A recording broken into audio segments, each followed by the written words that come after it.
L'Église chrétienne Maranatha est présente dans des nations de tous les continents de la planète.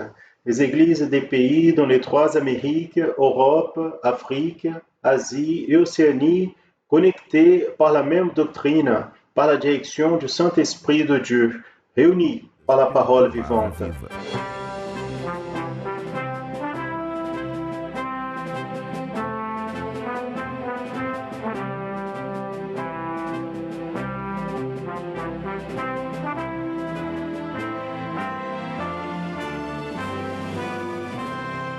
Les frères et sœurs de toutes les parties du monde participent d'un même culte, ensemble dans un même corps et dans un même esprit. À travers le système de transmission, les membres de l'Église chrétienne Maranatha de toute la planète vivent un moment d'unité et de communion, comme l'ont vécu les Hébreux à leur sortie d'Égypte et les disciples avec le Seigneur Jésus à la veille de sa mort à la croix du Calvaire. Des personnes de toutes les parties du monde sont touchées par l'évangile éternel et par le message du retour imminent du Seigneur Jésus.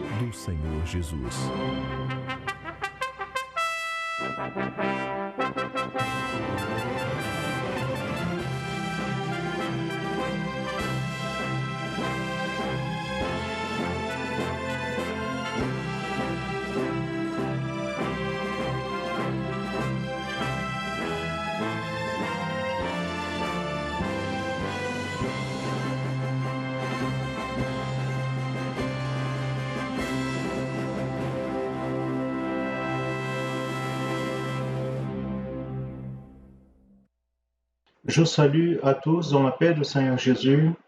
Nous sommes en train de transmettre cette école biblique dominicale en direct depuis le Manaïm de Miss Martins, où pendant ce week-end, nous avons une réunion avec le groupe de Sciences et Foi de l'Église chrétienne Maranatha. Nous avons un groupe d'à peu près 70-100 personnes ici au Manaïm ce week-end qui prépare le matériel. Vous allez avoir la connaissance dans les prochains séminaires. Nous voulons saluer à vous qui vous retrouvez à l'église. Nous avons un groupe qui sont présentiels dans les églises. Vous qui êtes à la maison encore en train de vous préserver à cause de ce moment nous vivons. Nous allons commencer ce culte en priant par le sang de Jésus. Ceux qui sont à l'église, si vous souhaitez, vous pouvez vous mettre à genoux. Ceux qui sont ici au Manaïm, vous qui êtes à la maison, si vous préférez, vous pouvez rester comme vous êtes, vous mettre debout. C'est le moment de recherche, de communion avec le Seigneur. Nous allons prier. Seigneur, nous prions par le pouvoir qu'il y a dans le sang du Seigneur Jésus. Nous demandons au Seigneur que nos péchés soient pardonnés. Seigneur, en ce moment, nous soyons prêts, la pensée, le cœur, pour recevoir tout ton enseignement et avoir la portion que tu as pour nous ce matin. Nous demandons ta bénédiction, prions par le sang et au nom de Jésus. Amen. Tous peuvent s'asseoir. On va chanter un chant au Seigneur. Et dans la séquence, le passage Adeti va nous apporter une parole initiale.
Mes frères et sœurs, je vous salue dans la paix du Seigneur.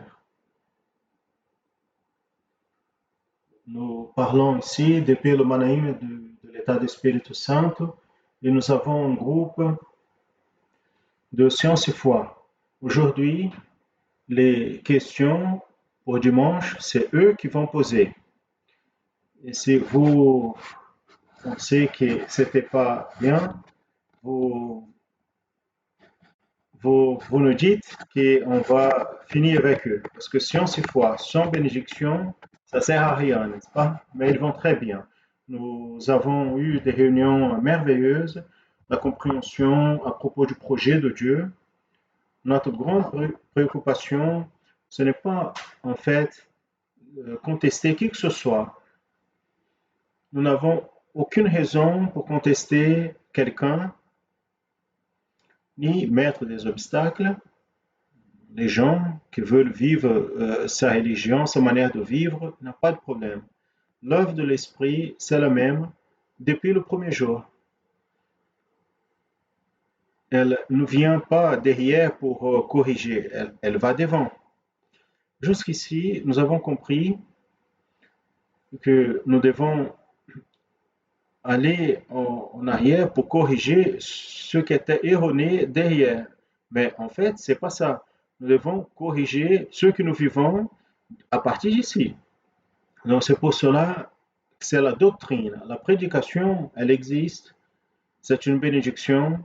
Le dimanche soir, le pasteur est toujours disposé. Les chrétiens doivent être disposés pour apporter un message, n'importe quel message quel que soit. Mais dans l'œuvre de l'esprit, elle a une séquence.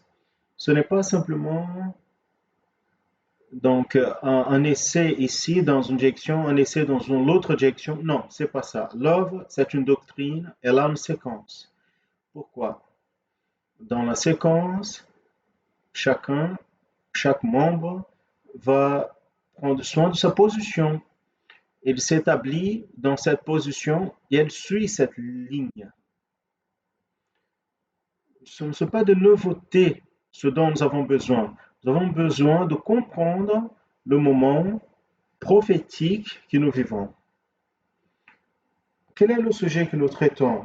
Ce mois, nous traitons le sujet des sujets qui ont été les raisons de la réforme religieuse du XVIe siècle. La réforme du XVIe siècle a été présentée à cette époque avec 95 thèses. Donc, tout le monde connaît l'histoire de Luther. Elle est très connue dans le milieu évangélique, spécialement ceux qui sont appelés protestants. Le mot protestant est venu exactement du moment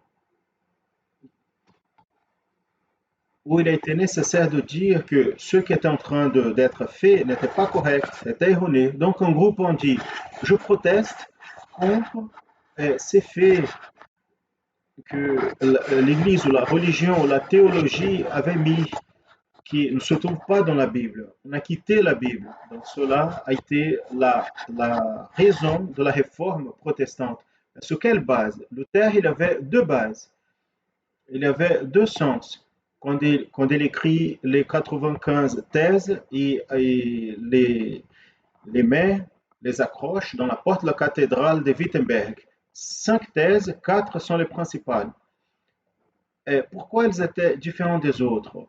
Parce que une, c'était la forme de gouvernement de l'Église. Donc, qu'est-ce que l'auteur était en train de dire? Vous faites des erreurs, l'Église, elle fait une erreur à cause de ceci, ceci, ceci. Mais un des raisons que l'auteur a dit, c'était le culte aux idoles, ce que tout le monde sait aujourd'hui, on parle déjà, le purgatoire qui n'existe pas, donc ces choses que lui, dans sa conception, c'était pas biblique, et c'est vrai, c'était pas biblique. Donc, c'était pas seulement ça, mais il y a eu le côté ecclésiastique. Comment était gouverné? L'Église, elle gouvernait le monde à l'époque. C'était la période médiévale. Et afin de gouverner le monde à l'époque, elle devrait avoir un centre rationnel. Elle ne pouvait se manifester spirituellement. Parce que spirituellement, elle n'allait pas résoudre les problèmes des gladiateurs, elle n'allait pas résoudre les problèmes des pauvres à l'époque. des, des, euh,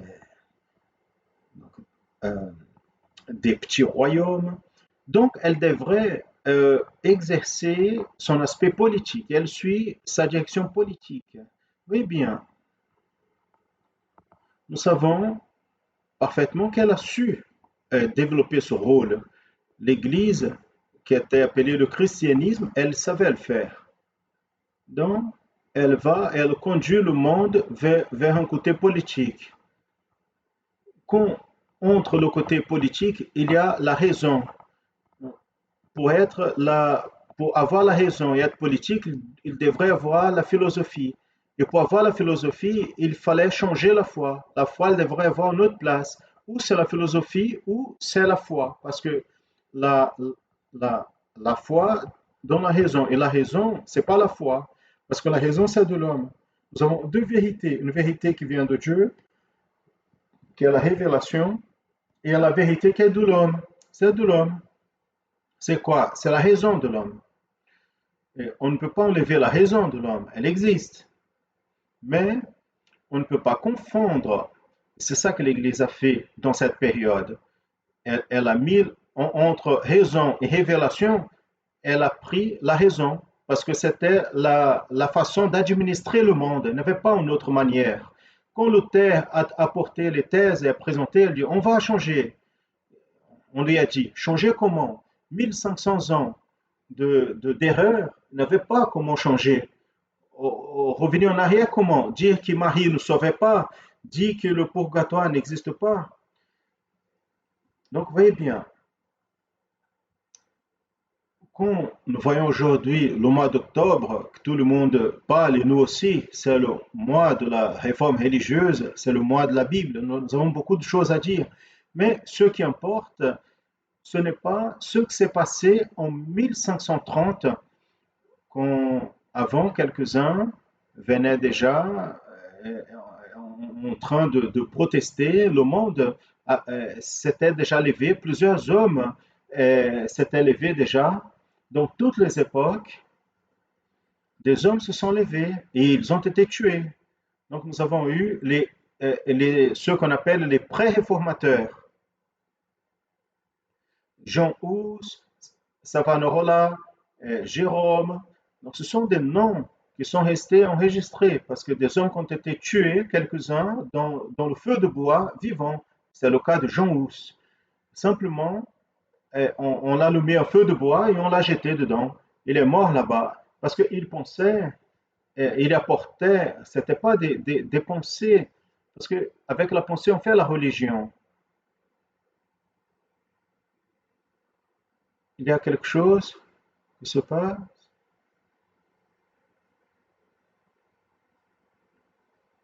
On revient ici. Donc, revenons ici. La réforme religieuse, ce n'était pas simplement de méthode, de système. Non, c'était pas ça. Pour nous, cela n'a rien signifié. Si le religieux venait devant, s'il levait la main, s'il jetait l'eau, si la réunion était comme ça, comme ceci. Non, pour nous, ce qui importe, c'est ce qui est la base de l'évangile. Où était la base de l'évangile? Ce que Luther il a montré dans les quatre thèses, cinq principaux thèses, spécialement dans les quatre premiers. Aujourd'hui, nous allons voir la première thèse qui a été à propos de Jésus comme le seul et suffisant sauveur. Où se trouve le problème aujourd'hui? Le problème aujourd'hui, c'est qu'il existe beaucoup de sauveurs. Ça, c'est la première chose. De l'autre côté, il y a un autre salut. Observez bien. Maintenant, nous allons entrer dans ce qui est important pour nous. Le moment où nous vivons, il existe un autre salut où on remplace Jésus comme le médiateur et on met un verre d'eau. Je ne suis pas contre le verre d'eau. Ce que j'ai déjà dit, l'eau, nous pouvons à tout moment. Mais nous sommes absolument contraires au remplacement de Jésus. Ça, l'Église avait déjà fait avant le XVIe siècle. L'Église faisait déjà cela. Le remplacement de Jésus, c'était le culte aux idoles, le culte aux saints, c'était tout cela. Les artifices, donc on va nommer les saints, et quelqu'un va être saint maintenant, l'autre va être saint. Donc, toutes ces actions ne sont pas prophétiques ni poétiques, mais sont simplement des arrangements afin que les gens, chaque fois plus, viennent mépriser le projet qui est de l'éternité et entrent dans le projet humain. Parce qu'à la mesure que nous dévions la doctrine de l'Église, qui a été la doctrine apostolique, nous sommes en train de jeter notre peuple dans la doctrine humaine. Et les gens tournent autour de cela. Il met une chose ici, il tourne autour. Et rien de cela va résoudre. Donc c'est la prédication. Tout le monde veut la prédication. On prêche, très bien. Va le soir, il écoute, il revient. Jésus vient, il est prédicateur et la prédication reste là. Et nous sommes accrochés à la prédication, nous restons aussi. Parce qu'en vérité, l'évangile, c'est la transformation de vie. Notre bataille, c'est celle-là. Nous sommes mauvais tous. La Bible dit quoi? Tous, là il y a la doctrine. Tous ont péché, sont déchus de la gloire de Dieu. Quand je sens cela, je sens que je dois arranger ma vie, toujours. Aujourd'hui, la pensée, des mots, des actions, tout le monde ici. Voilà. Si on passe ici un filtre ici dans le groupe Science et Foi, il n'a pas il n'a pas de manière d'enlever le poids de péché qu'il y a dans la tête des gens, sans juger. Ça, c'est normal, parce que l'homme, c'est l'homme. Il est l'animal, il est là. Quand il va vers son côté animal, c'est fini. Il est l'animal. Comme un animal, il fait tout ce qu'il peut faire. Il fait comme la vache fait. Elle passe sur son petit nez, n'est-ce pas? Si on prend son, son fils, hein, son vœu, elle va tout faire pour essayer de défendre. Regardez l'homme. Donc, il est capable de jeter son fils de 10e étage. L'homme, c'est un animal, il est là. Et le projet de salut, il est basé pas dans des programmations religieuses. Non, l'évangile, il n'est pas basé sur des programmations religieuses. Euh, ça, c'est la grande bataille, c'est notre grande bataille. Ce n'est pas une programmation religieuse. Nous sommes dans une programmation de l'évangile éternel. Nous sommes en train de parler de l'éternité. Si c'était pour parler de la terre, on n'avait pas besoin d'être dans cette œuvre, n'est-ce pas? Mais nous sommes ici pourquoi? C'est un chemin étroit, oui, c'est difficile. Mais c'est le chemin qui conduit à Jérusalem. On n'a pas un autre. Jésus a dit que le chemin il est étroit. Je vais dire qu'elle est large. Je ne peux pas prêcher ça. Quand je dis que le chemin est large, tu peux faire ce que tu veux, tu penses ce que tu veux, tu es chrétien aujourd'hui, tu n'es plus demain. Aujourd'hui, je suis pasteur, demain, je ne suis plus. Je crois aujourd'hui, demain, je ne crois plus. Je demande, c'est cela, l'évangile, c'est ça? Mais on respecte les gens qui ne croient pas et ceux qui changent d'idée. Changer d'idée, ce n'est pas changer de vie. Mais bien, le problème, c'est à nous, c'est pas de Luther, c'est pas de l'Église catholique. L'Église catholique, elle a vécu, elle vit jusqu'aujourd'hui, elle a sa doctrine, donc il n'a pas de problème. Hein. Mais la doctrine du christianisme, c'est la doctrine basique. Elle porte le nom de christianisme, oui. Je ne suis pas en train de parler mauvais de quoi que ce soit, mais je dis simplement que christianement, de manière doctrinaire, ce qu'a été l'Église primitive et l'Église catholique a une autre théologie. Et les protestants, la même chose que l'Église catholique. Simplement, ce qui est protestant, ce ne veut pas dire que c'est un sauvé. Non, je proteste parce que ce n'est pas correct, etc. Mais très bien, nous sommes dans un mois très important pour nous. pas à cause de Luther, pas à cause de la réforme, mais parce que l'enseignement que nous donnons, maintenant, c'est pour vous tous. Hein. Ici au Brésil, l'enseignement, il est apporté et on pose la question. Donc, il est à l'intérieur de la foi le seul médiateur entre Dieu et les hommes. Le salut au moyen de la foi, c'est ça que nous prêchons. C'est ça que nous prêchons. Celui qui veut changer, il peut changer, mais il doit changer la Bible. Parce que nous, comme œuvre, nous sommes en train de marcher dans un projet biblique. Un projet qui n'est pas un verset de la Bible. Nous ne sommes pas accrochés sur Calvin ou Luther, ni avec les déistes de Cambridge, ni avec les illuministes. Nous avons l'évangile, l'expérience avec le Saint-Esprit. Nous n'avons pas besoin d'un autre. Nous n'avons pas besoin d'animateurs de programmation. Nous n'avons pas besoin d'artistes qui vont prêcher. Ils doivent être dans une posture donnée. Nous avons ici nos maîtres qui sont là, nos frères ici de Sciences et Foi. Personne s'exhibe ici. Personne ne va s'exhiber parce qu'on doit dire quelque chose. C'est ce qui est prouvé. Voilà, c'est ceci et c'est cela. Je n'ai pas besoin de faire une thèse de Bible, de prédication. Les thèses sont là. Une thèse, on n'a pas besoin de parler un jour. Une thèse, Luther, il a écrit 5 thèses, c'est fini. Qu'est-ce qu'il a dit? Il a dit ce qu'il fallait dire. C'est ça que nous devons faire. Notre grande préoccupation, c'est celle-là. Donc, le sujet va être passé au pasteur Jus, mais j'aimerais ici apporter ici quelques textes. D'ailleurs, Jus, tu vas faire cela. Après, tu mets les textes. Je demandais aux frères de citer, ce sont des textes qu'on doit marquer dans la Bible. Vous devez prendre votre stylo et marquer ces textes-là. Quand votre Bible est tout annotée, Jésus n'est pas encore venu. Donc, c'est bien parce que personne ne va vouloir acheter votre Bible et vous achetez notre Bible. Bon, revenons ici. Avant, j'aimerais citer ici le cas très intéressant. Le frère Marcos Bruce, il a envoyé une collaboration. Regardez quelque chose d'intéressant.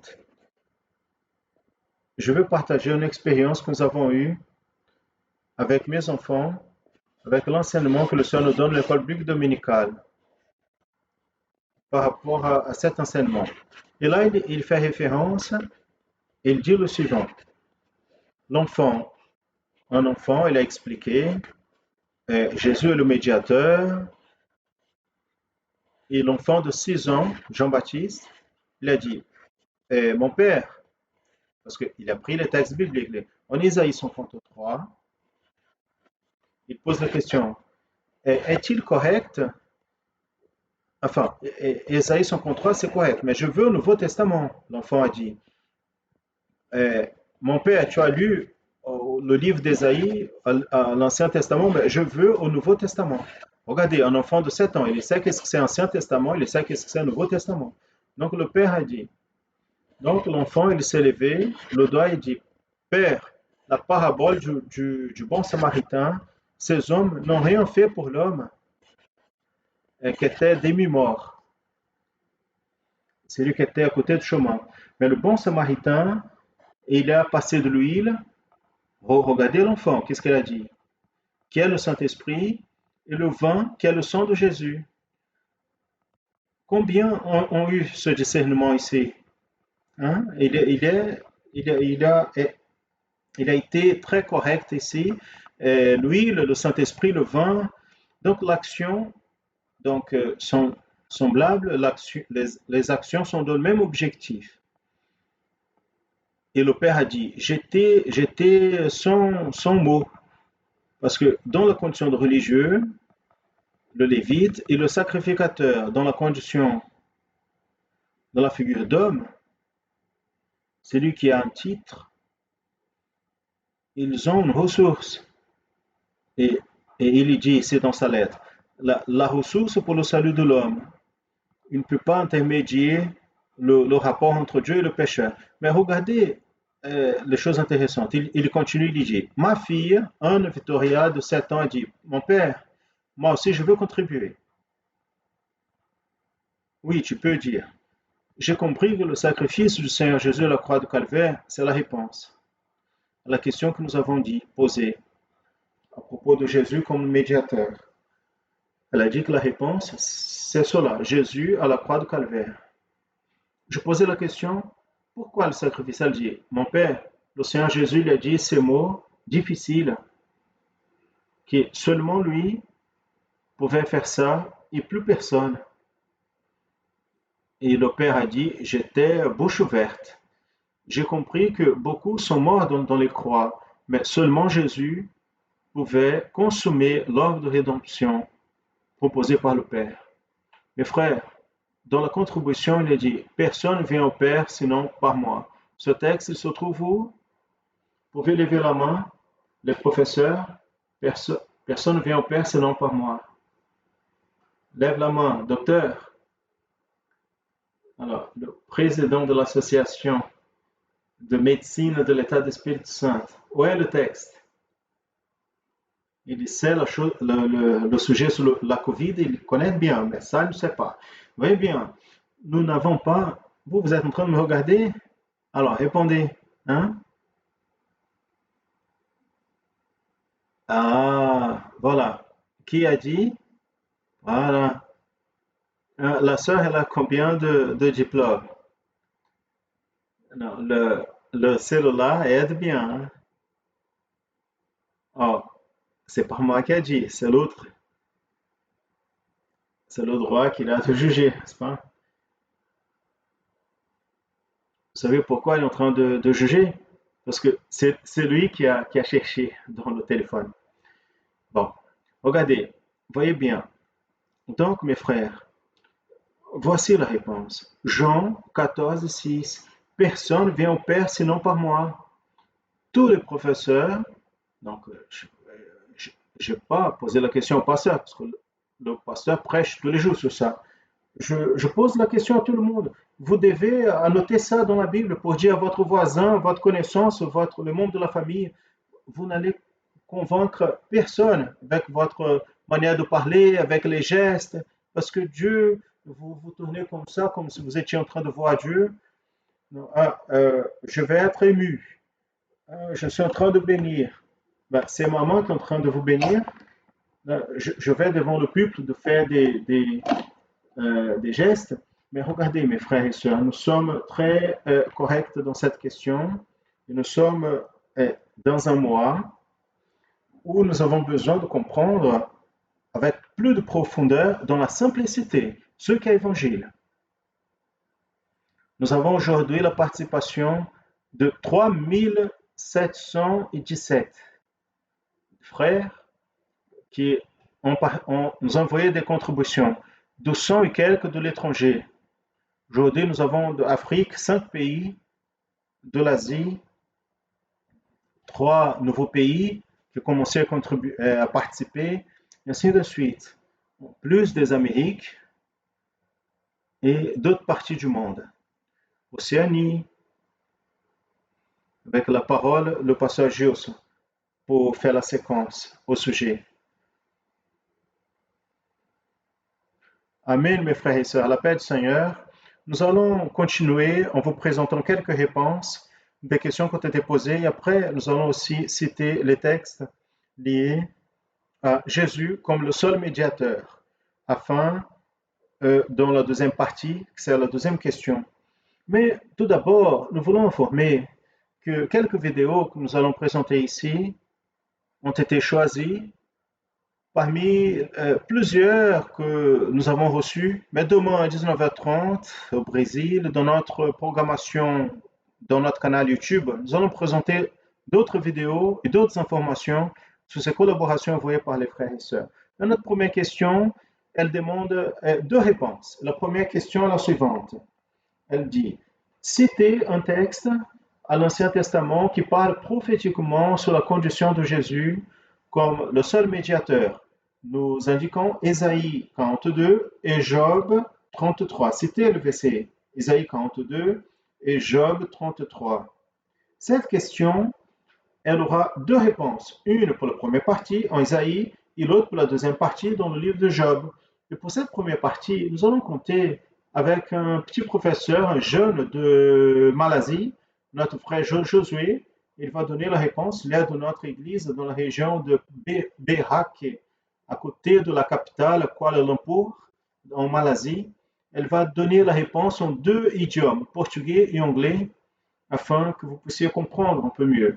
Et ensuite, nous allons voir la collaboration de la sœur Thaïs, du groupe de jeunes de Rio de Janeiro, dans l'église de Rocinha. Je vais vous montrer un texte où Jésus est pointé contre le médiateur de l'Ancien Testament.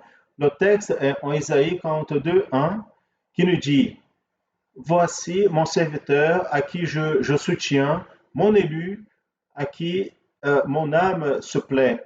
J'ai mis mon esprit sur lui, il produira de jugement entre les gentils. La compréhension, c'est que Jésus, c'est l'élu de Dieu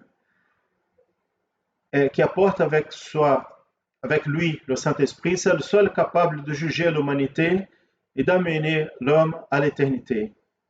En Ésaïe 42, 6, nous pouvons lire: Moi, le Seigneur, je t'appelais pour la justice, je prendrai ta main et je garderai l'alliance et je te ferai un médiateur avec le peuple et la lumière des gentils, qu'on peut confirmer en Hébreu 9, 15. Pour cette raison, Christ est le médiateur, nouvelle alliance, afin que ceux qui sont appelés euh, servent à la promesse de la vie éternelle, vu qu'il est mort pour racheter nos transgressions.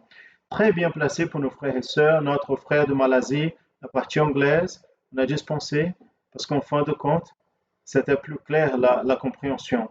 Et la sœur Thaïs, la citation en Ésaïe 42, 6, confirmée en hébreu 9, 15. Très bien placé. L'autre partie de notre première question est liée au livre de Job. Et pour cela, nous allons avoir deux réponses ici. Une vient de notre sœur Raphaël Novaes, qui est de notre église de Meridiano Zero, qui est Greenwich, à Londres. Elle va répondre à cette question. Et ensuite, nous allons au Alto Jequitibá, où se trouve notre église, notre sœur Louise Carle de notre église, qui est placée dans la plus grande hauteur topographique du Brésil, parce que c'est proche du pic du drapeau. Donc, allons voir les réponses. En répondant à la question basée sur le chapitre 33 du livre de Job, nous retrouvons le verset 32, la figure du médiateur comme celui qui justifie l'homme. Si tu as quelque chose à dire, réponds-moi, parle, parce que je veux te justifier.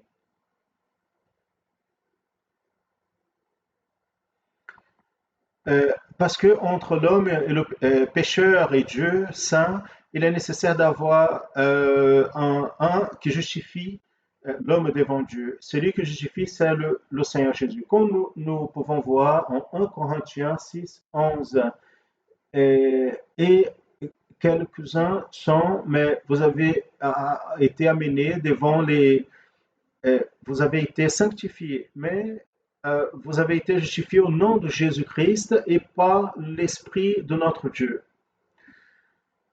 La réponse à la question 1 dans le texte de Job 42 qui parle prophétiquement sur la condition de Jésus comme le seul médiateur se trouve dans le verset 23 qui dit: Si avec lui donc il y aurait un messager, un interprète, et un entre des milliers pour déclarer l'homme sa droiture, alors il y aura de la miséricorde de lui, il lui dira: Délivre-le, qu'il ne descende pas à la fossée. J'ai déjà retrouvé du rachat.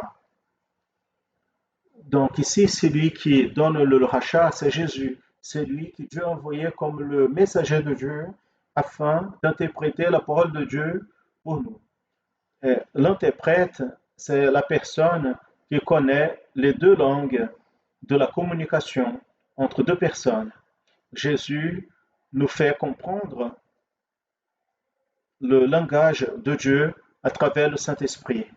Maintenant, nous comprenons le langage de sa droiture à travers la parole révélée et des dons spirituels.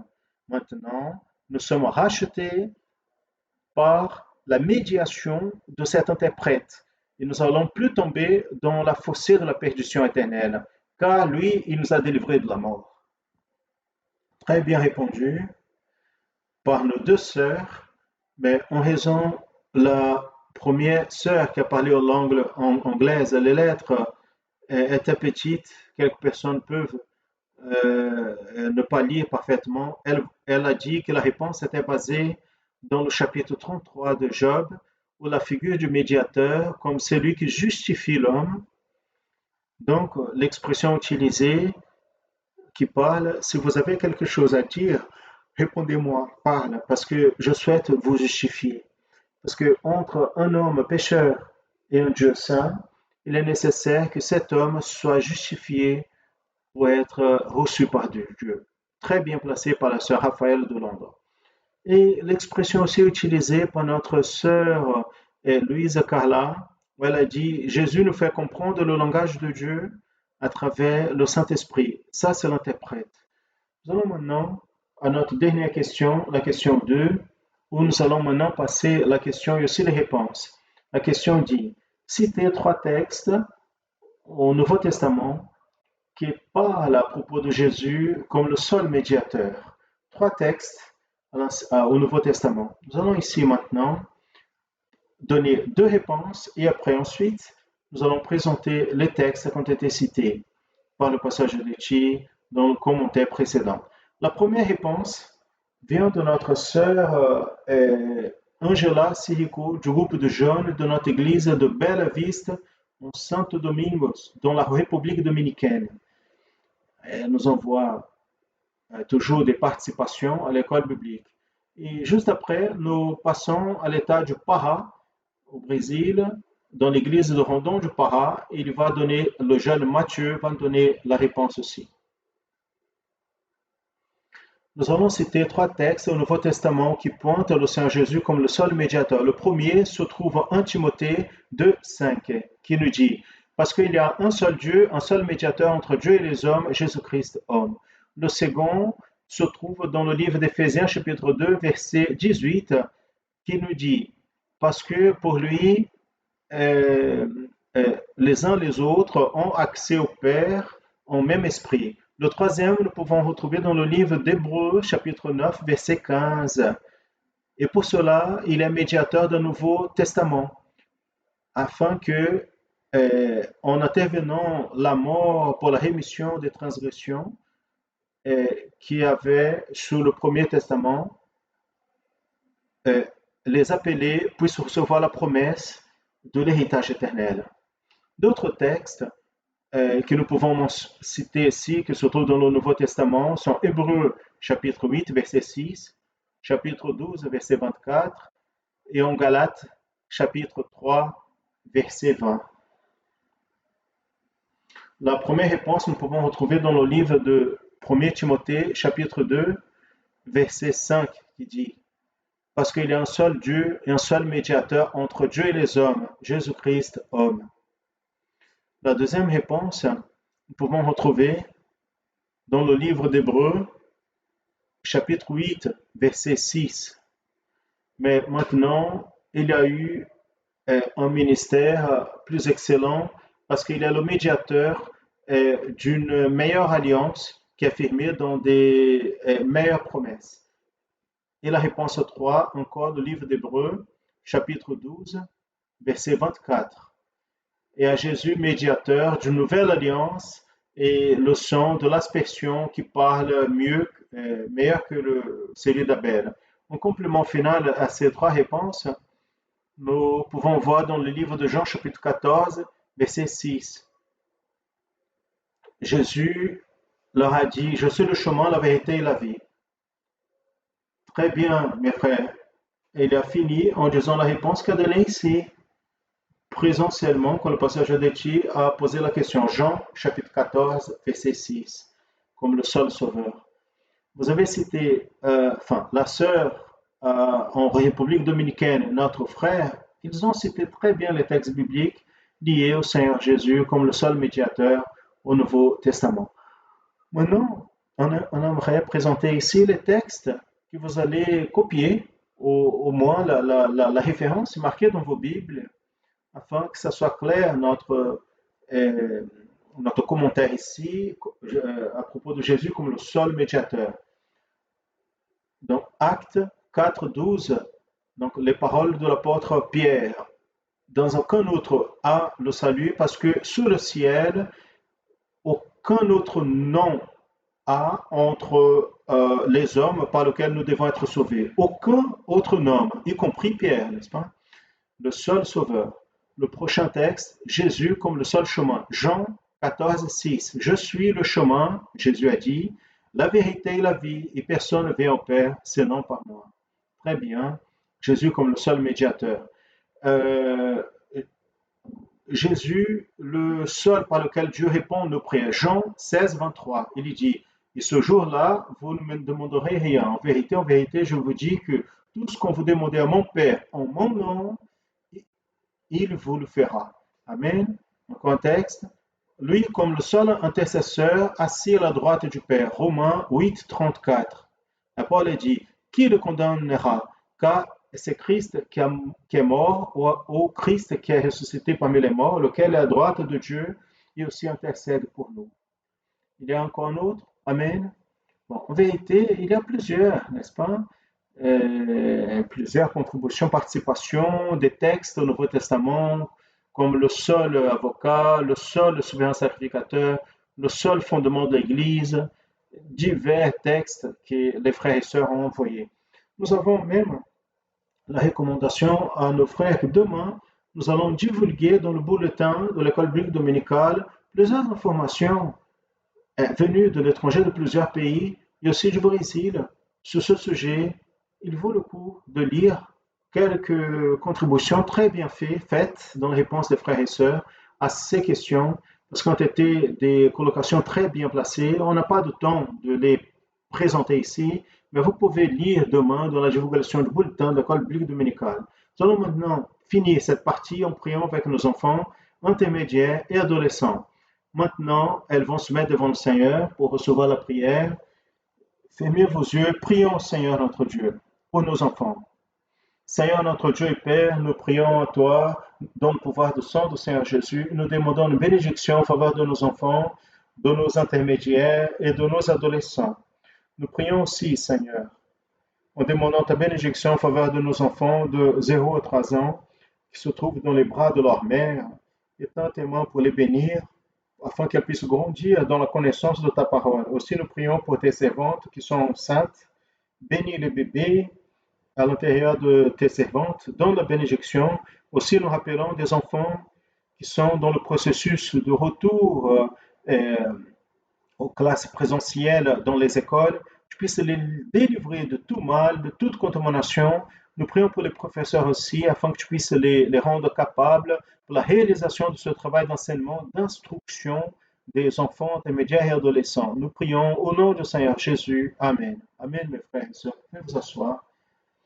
La paix du Seigneur à toutes les classes et aussi à vous qui nous accompagnent. Très bien être ensemble pour une étude de plus. Dans l'étude précédente, nous avons connu un peu plus sur la guitare. Nous avons appris sur les cordes, les chiffres, et aujourd'hui nous passons directement à la pratique. Mais afin d'apprendre à jouer de manière simplifiée cette louange, nous avons besoin d'apprendre sur la position des mains dans la guitare, sur les accords et le rythme. Nous allons voir. La main droite, elle est positionnée à côté de la bouche de la guitare. Et nous avons le pouce, l'index, le moyen et annulaire. Et vous pouvez aussi jouer avec le petit doigt. Dans notre cahier de chant, nous avons une légende afin de nous diriger de comment nous devons jouer la louange. Nous allons lire P, le pouce, X, tous les doigts, I, c'est l'index, et étoile, c'est sur. Nous allons voir sur la main gauche. La main gauche, elle tient le bras de la guitare. Le doigt, enfin le pouce, il va appuyer derrière et devant le doigt, l'index pour le 1, le moyen pour le 2, l'annulaire pour le 3 et le petit doigt pour le 4. Vous savez quel est le rythme de la louange vient vers le milieu. Le rythme, c'est country, comme indiqué dans notre cahier de chant. Plusieurs rythmes et nous identifions ici le country. Ici, il y a la manière comme on joue le country. Comme nous avons vu dans la légende, nous avons le P pour le pouce et X pour tous les doigts. Nous allons entendre. Vamos ouvir?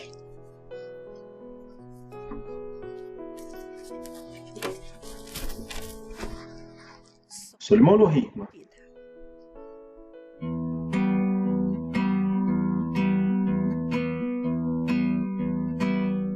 Maintenant, nous allons jouer ensemble 4 fois. Nous allons compter 1, 2, 3, 4. 1, 2, 3, 4. Nous allons maintenant apprendre les accords de ce chant. Les accords sont exécutés avec la main gauche. Et voici les chiffres, les lettres qui correspondent aux accords. C pour Do majeur. Observez le doigt 1, le premier espace, deuxième doigt, troisième espace, troisième doigt dans le troisième espace. Regardez où on joue le pouce. Le G, c'est le sol majeur.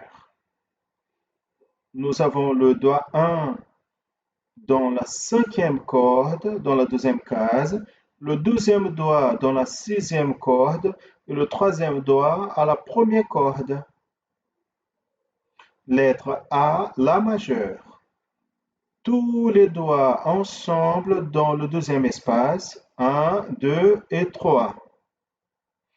Lettre D, le Ré majeur.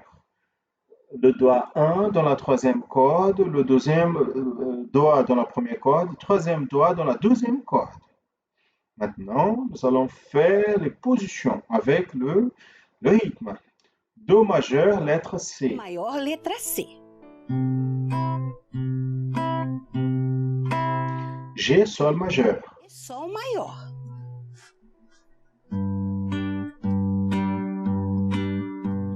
A, La majeur. A, Lá maior.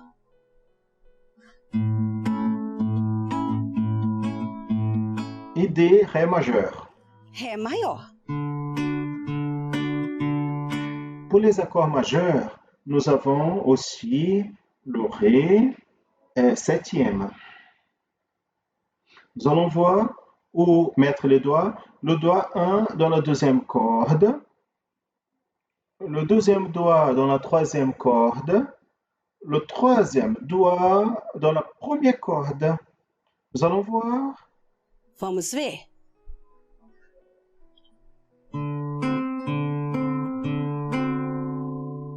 Maintenant, nous allons voir les accords mineurs. Vamos ver os acordes menores.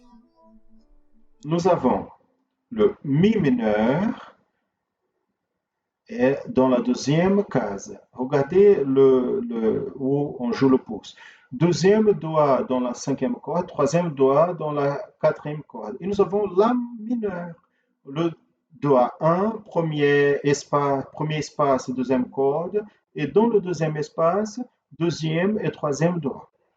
Nous allons voir. Vamos ver?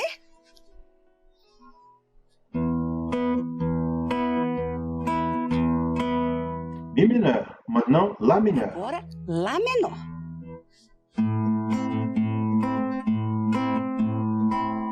Maintenant que nous avons appris tous les accords, nous allons connaître ce chant dans le cahier de chant chiffré. Ici se trouve l'image originale de notre cahier de chant. Ici, je vous ai mis le même temps, mais plus simplifié. Nous allons lire tonalité sol, le rythme country, Ici se trouvent les chiffres de l'introduction. Cette barre verticale indique le moment où vous allez commencer l'accord. On reste. Quand on voit l'autre barre verticale, on change. Donc, on va voir comment on fait l'introduction. C, G, A, I, D. Donc, pour cette introduction, nous allons jouer 4 frappes pour le C, 4 frappes pour le G, 4 frappes pour le A. Ici, dans le D, nous allons faire deux frappes vers le bas. Nous allons voir comment ça va se faire. On va jouer A gente doucement. vai tocar devagar.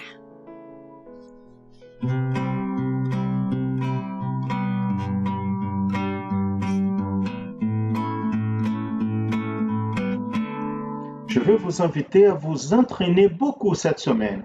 Afin la prochaine étude, nous puissions jouer ensemble avec la louange. Nous allons accompagner la louange. Amen. À tous, la paix du Seigneur A todos, Jésus. a paz do Senhor Jesus.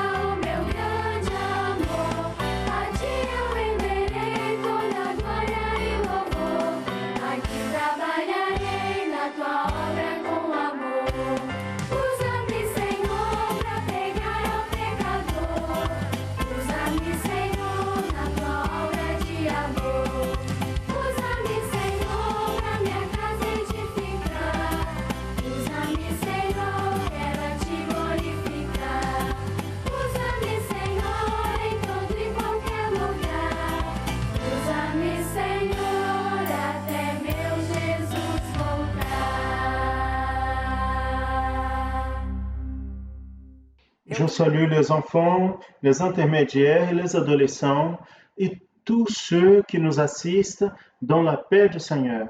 La thématique de notre étude aujourd'hui, c'est Jésus, c'est le chemin.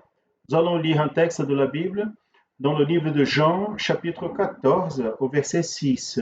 Ainsi nous dit la parole du Seigneur.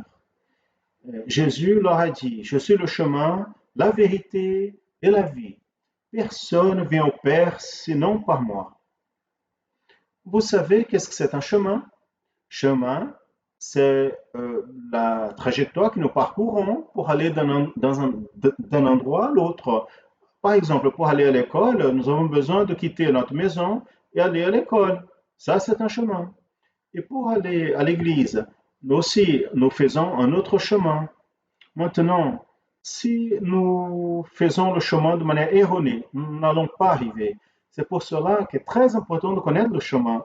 Aujourd'hui, nous allons connaître un chemin plus important de notre vie, qui est le chemin qui nous conduit au ciel. Alléluia, gloire à Jésus. Parce qu'il existe beaucoup d'enseignements des personnes qui font des erreurs sur le chemin, ils prennent une autre direction. C'est pour cela que c'est très important de savoir quel est le chemin qui nous amène au ciel. Regardez ici, un jour, les disciples du Seigneur étaient réunis avec lui.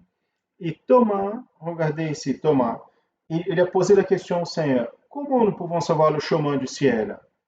Le Seigneur Jésus a répondu, je suis le chemin, la vérité et la vie. Personne ne vient au Père sinon par moi. Gloire à Dieu. Le Seigneur Jésus lui-même a répondu à la question. Il est le chemin. Jésus, il est le seul et suffisant sauveur.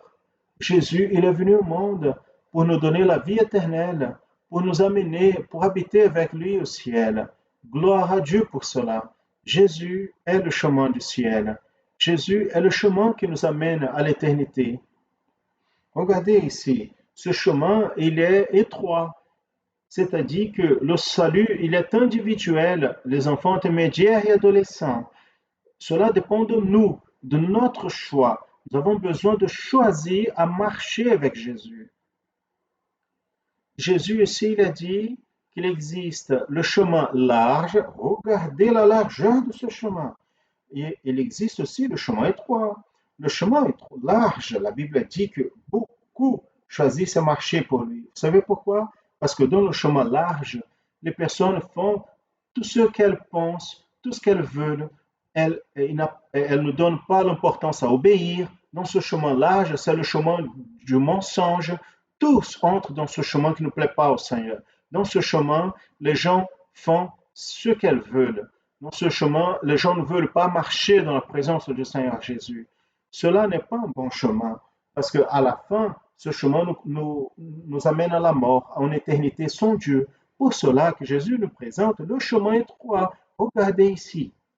Ce chemin étroit, nous avons déjà appris, le chemin est Jésus. Regardez Jésus ici avec nous dans le chemin. Regardez comment il est illuminé.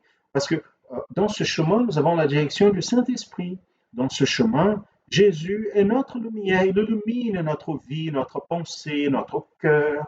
Jésus nous donne la santé. Jésus nous donne le salut. Ça, c'est un chemin d'obéissance. Ce n'est pas facile de marcher en lui. C'est un chemin étroit.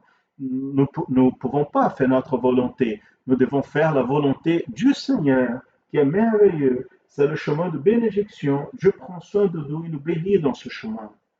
Maintenant, regardez cet enfant. Elle a ouvert son cœur, elle a accepté Jésus, et elle a fait le bon choix de marcher dans ce chemin qui est Jésus, qui nous amène au ciel. Maintenant, si elle s'arrête de marcher, elle va arriver, elle va réussir à arriver? Non, elle ne va pas arriver. C'est pour cela que nous ne pouvons pas arrêter ni nous décourager. Nous devons continuer affermis avec Jésus parce qu'à la fin de ce chemin, c'est le ciel, c'est l'éternité. Jésus a dit, voici le chemin, marchez en lui. Donc nous allons marcher dans ce chemin qui est Jésus, qui nous amène au ciel. Donc nous avons appris dans cette étude qu'il existe deux chemins. Deux chemins sont mis devant nous tous les jours et nous devons faire le bon choix de marcher dans le chemin étroit. Ce chemin, c'est Jésus. Jésus est le chemin qui nous amène au ciel. À tous, la paix du Seigneur.